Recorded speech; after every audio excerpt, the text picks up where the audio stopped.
What happens when America's sweetheart, the woman whose smile has graced 1,000 magazine covers and whose warmth has melted millions of hearts, walks into what should be a friendly morning chat show, only to discover she's been set up for public execution? When Julia Roberts, Hollywood royalty, with 3 decades of beloved performances and a reputation so pristine it practically sparkled, stepped onto the set of The View that October morning, she had no idea she was about to experience the most brutal ambush of her entire career. This wasn't going to be just another promotional interview gone slightly awkward. This was going to be a masterclass in how grace under fire looks when someone who spent 30 years being kind finally, definitively reaches their breaking point. What you're about to witness is a moment America's most beloved actress reminded the world that kindness should never be mistaken for weakness, that patience has limits, and that even the gentlest soul has teeth when cornered. This is the story of how Julia Roberts walked into a trap, turned it inside out, and walked away, leaving her attacker speechless and humiliated. The morning started like any other at the Paramount Studios lot in New York City. The October air carried that perfect autumn crispness, the kind that makes everything feel sharp and alive. Production vans lined the streets between sound stages. Crew members hurried with purpose, carrying equipment, checking lighting, ensuring every technical detail was perfect for the live broadcast. In Studio 7, the set of The View gleamed under the harsh brightness of television lighting, the distinctive curved desk polished to a mirror shine, the colorful backdrop vibrant and camera ready. Julia Roberts arrived at 7:15, a full hour and 45 minutes before the 9 o'clock live broadcast. Punctuality had been drilled into her from her earliest days in the industry, back when she was a nobody, hoping for a big break, and success had never eroded that fundamental professionalism. Her car pulled smoothly into the designated spot, and she emerged wearing an elegant emerald silk dress that complemented her famous auburn hair perfectly.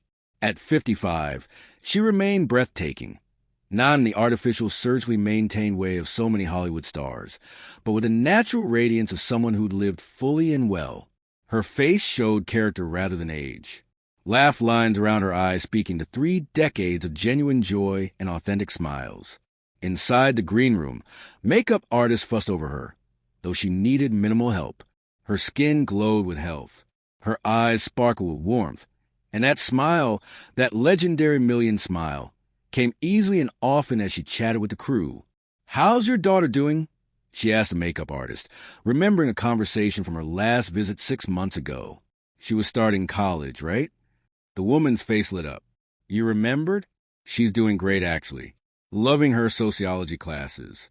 "That's wonderful," Julia said, her attention fully present, making the woman feel seen and valued in a way that had nothing to do with cameras or publicity. It was simply who she was. A young production assistant hovered nearby, practically vibrating with nervous energy. "Miss Roberts, we're so thrilled to have you here today. I watched Pretty Woman probably 200 times. It's literally my comfort movie when life gets hard." Julia turned that radiant smile on her. "That's incredibly sweet of you. That film holds such a special place in my heart, too. It changed my whole life." "Joy is particularly excited about today's interview," the assistant added, and something in her tone, a slight hesitation, a nervous edge made Julia glance up sharply from the mirror. But the young woman had already skewed away. Clipboard clutched to her chest, leaving Julia with an odd flutter of unease she couldn't quite name. In the hallway outside the green room, that same production assistant found her colleague near the coffee station. "Did you warn her?" The colleague whispered. "How could I? What was I supposed to say?" "Hey, Miss Roberts, just so you know, Joy's planning to ambush you on live television. I'd be fired before lunch. This feels wrong." "It is wrong. But what can we do?" They exchanged helpless glances and returned to their duties, complicit in something they couldn't stop. Meanwhile, on set, Joy Behar sat in her chair, unusually quiet, a predatory calm settling over her features. The other hosts had noticed. They always noticed when Joy got like this. That particular gleam in her eyes, that barely suppressed energy that suggested she was loading up ammunition for something big. Whoopi Goldberg, the show's moderator and its moral center, had pulled Joy aside before the broadcast. "What are you planning?" she'd asked directly, her tone carrying decades of friendship and equally long-held weariness. "Just going to have an honest conversation," Joy had replied, her smile sharp as a blade. "Isn't that what we do here?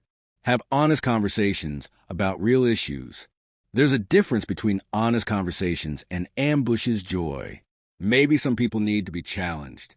Maybe America's sweetheart isn't as sweet as everyone thinks. Whoopi studied her colleague's face, recognizing that stubborn set to her jaw, that self-righteous gleam. Over the years, Joy had developed a pattern. She went after celebrities she deemed too perfect, too beloved, too privileged. She seemed to take personal offense at anyone the public adored, as if their very existence was somehow fraudulent, as if success and kindness couldn't possibly coexist. Whoopi had seen her do this before, watched her tear into guests with an aggression that wasn't journalism so much as blood sport. "Just remember, we invited her here," Whoopi said quietly. "She's our guest." Joy's smile didn't waver. "And guests should be able to handle a few tough questions, right?" Whoopi walked away, troubled but helpless. What could she do? Joy had seniority, influence with the producers, and a fan base that mistook cruelty for courage, that believed being provocative was the same as being profound. All Whoopi could do was try to moderate the damage when it came, and it was coming. Anyone who knew Joy Behar's work recognized the signs. The countdown began. 5 minutes to air. The stage manager called out, his voice cutting through the pre-show buzz. Stage hands made final adjustments to camera positions. Sound engineers checked levels one last time. The studio audience settled into their seats, buzzing with genuine excitement. Many had arrived hours early. Some clutching photos from Julia's movies, Pretty Woman, Erin Brockovich. Steel Magnolia's films that had meant something to them, that had been there during breakups and celebrations, sick days and girls' nights. Others simply wanted to see Hollywood royalty up close, to witness that famous warmth in person. 2 minutes. Julia took a position just off stage, breathing steadily, centering herself the way she'd learned to do before stepping into character, before facing hundreds of press junket interviews, before walking countless red carpets. She'd done this hundreds of times. The entrance, the wave, the settling into the guest chair, the easy banter. It was choreography she knew by heart. 30 seconds of show's opening music began, upbeat and familiar. The lights brightened to their full intensity. The cameras went live. Red recording lights blinking on. "Good morning, everyone, and welcome to The View." Whoopi Goldberg began, her warm, authoritative voice filling the studio. "We have a truly special guest joining us this morning. She's won 3 Academy Awards, starred in some of the most iconic films of the past 30 years, and has been called America's sweetheart by just about everyone with a pulse. Please welcome the incomparable Julia Roberts." The audience erupted, not polite talk show applause, but genuine, enthusiastic stand-up and cheer applause. Julia emerged from backstage, that legendary smile lighting up her face, her wave graceful and warm as she moved down the short walkway. She paused to acknowledge the reception, made eye contact with audience members in the front rows, placed her hand over her heart in genuine gratitude. She knew how to make people feel part of the moment, how to share rather than simply receive adoration. "Julia, so wonderful to have you here." Whoopi stood to greet her, and they embraced warmly. The affection between them was real. They'd known each other for years, had crossed paths at countless industry events, shared genuine mutual respect. Julia made her way down the panel, greeting each host in turn. Sarah Haynes practically bounced with excitement, giving her an enthusiastic hug.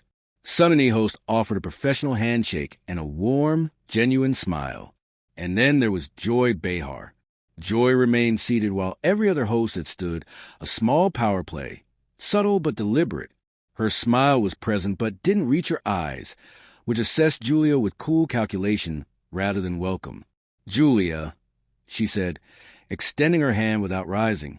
"Thanks for coming." "Joy," Julia replied pleasantly, taking the offered hand, noting its coldness, but choosing grace.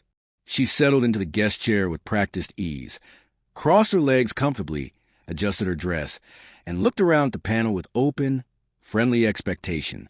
Little did she know that Joy Behar had been planning this moment for weeks.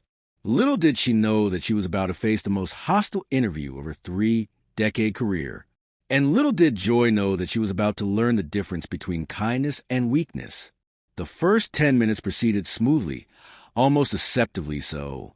Whoopi led the conversation with her characteristic warmth, asking about Julia's latest film, a powerful drama about family, forgiveness, and second chances that was already generating serious awards buzz.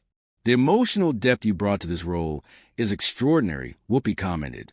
I watched it twice, and both times I was just wrecked by your performance. Julia's face showed genuine pleasure at the compliment. That means so much coming from you. This character, she's been through trauma. She's made mistakes, but she's fighting to become better. I think we all recognize ourselves in that struggle. The scene where you confront your daughter about the past. Sonny added, leaning forward with evident admiration. That was some of the most powerful acting I've seen all year. How did you prepare for something that raw? A lot of it came from conversations with women who've lived through similar situations. Julia explained. Women who've had to reckon with their past, who've had to ask forgiveness, who've had to forgive themselves. Their stories informed every choice I made. Sarah jumped in enthusiastically. And you're working with Marcus Chun directing, which must have been incredible. Marcus is brilliant, Julia agreed.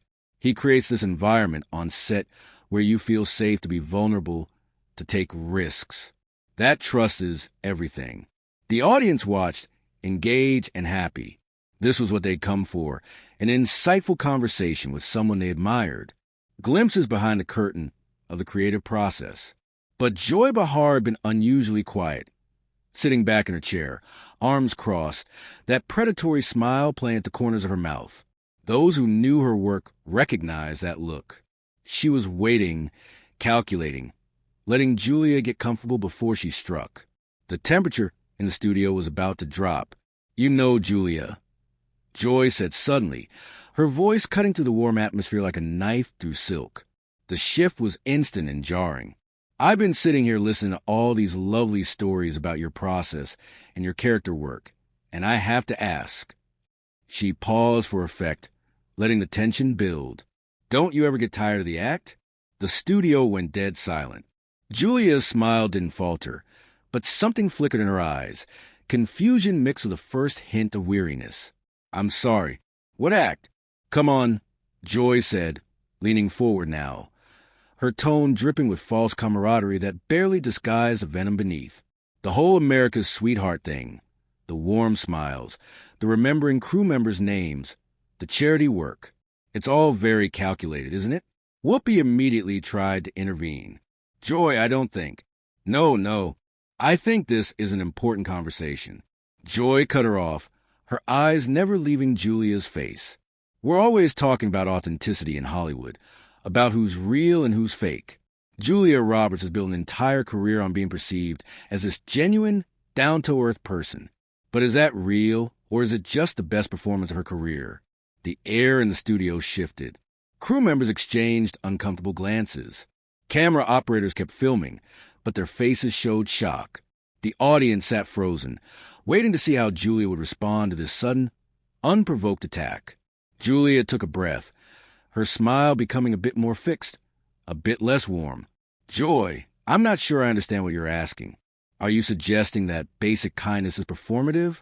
I'm suggesting, Joy said, her voice taking on that sharp prosecutorial tone she used when she thought she was really onto something, that someone as successful as you, someone who's made hundreds of millions of dollars, someone who lives in multiple mansions, maybe the relatable humble thing is just good branding.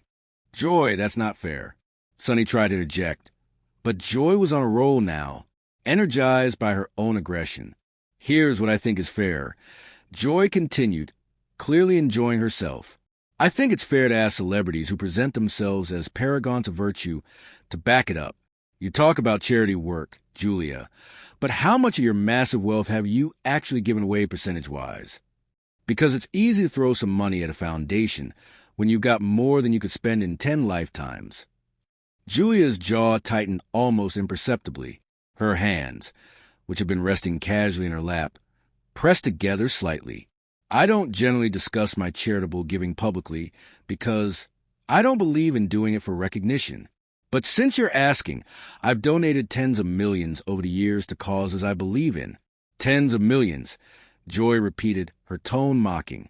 Out of a net worth of what, 250 million? That's barely 10%, Julia. The average American gives away about 3% of their income to charity, and they're struggling to pay rent. You could give away 90% of your wealth and still live in obscene luxury. But you don't, do you?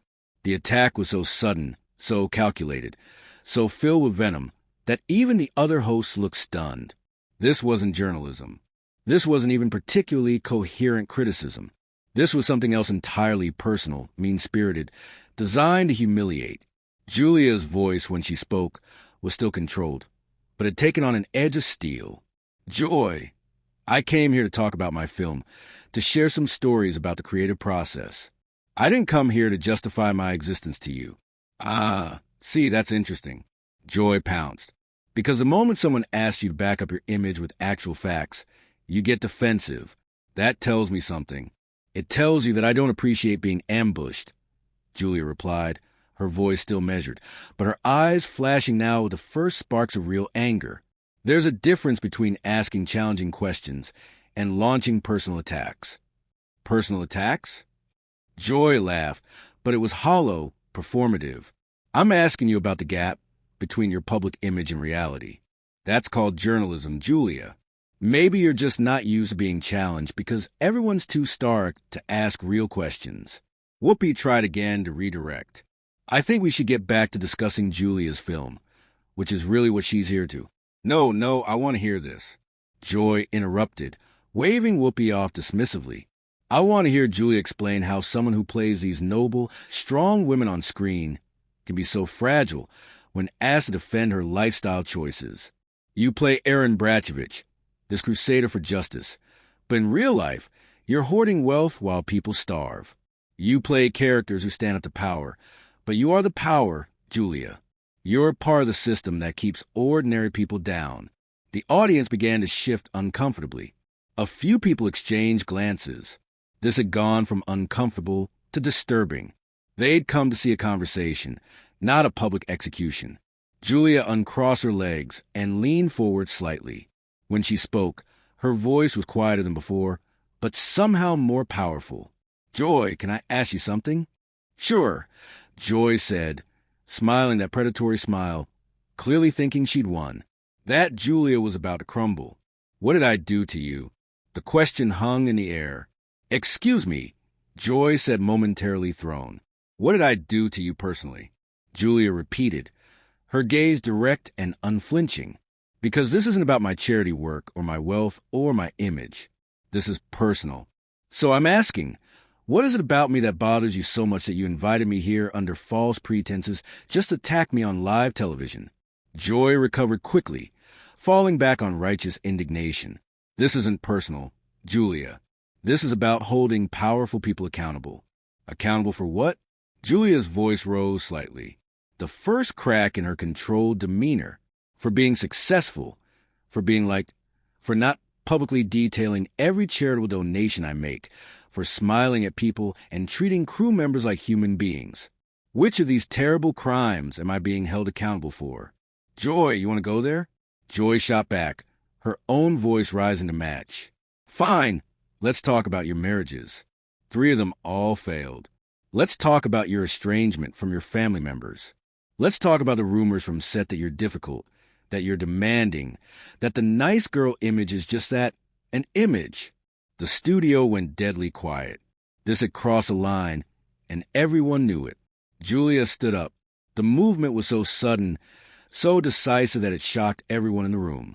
She rose from the guest chair with the fluid grace of someone who'd made thousands of stage exits. But there was nothing performed about this. This was real anger, real dignity being defended. Okay, she said, her voice tight with controlled fury. We're done here. We're done. When I say we're done, Joy snapped, but her voice wavered slightly. Something in Julia's demeanor had shifted, and even Joy in her righteous aggression recognized it. No, Julia said, her voice dropping to that dangerous quiet that's somehow more powerful than shouting. We're done when I say we're done, because this is my interview. I agreed to come here. I clear my schedule. I showed up early and prepared thoughtfully to talk about work I'm proud of. And you, she turned to face joyfully. You invited me here not to have a conversation, not to explore ideas, not even to genuinely challenge me. You invited me here to humiliate me, to tear me down, to feel better about yourself by trying to make me feel small. That's not joy, tried to interrupt. But Julia kept going. 30 years of professionalism and restraint cracking open to reveal the steel beneath the smile. Do you know what's really interesting, Joy? You accuse me of performing kindness, but I spent the last 30 years watching you perform cruelty. You think because you rap it in the language of journalism, because you call it asking tough questions, that somehow makes it noble. It doesn't. It makes it cowardly. How dare you? Joy sputtered, her face re-eating. How dare I? Julia's voice filled the studio now, commanding and clear. How dare you? You want to talk about my wealth? Fine. I made that money by working my ass off for 3 decades. By choosing roles carefully, by being professional when.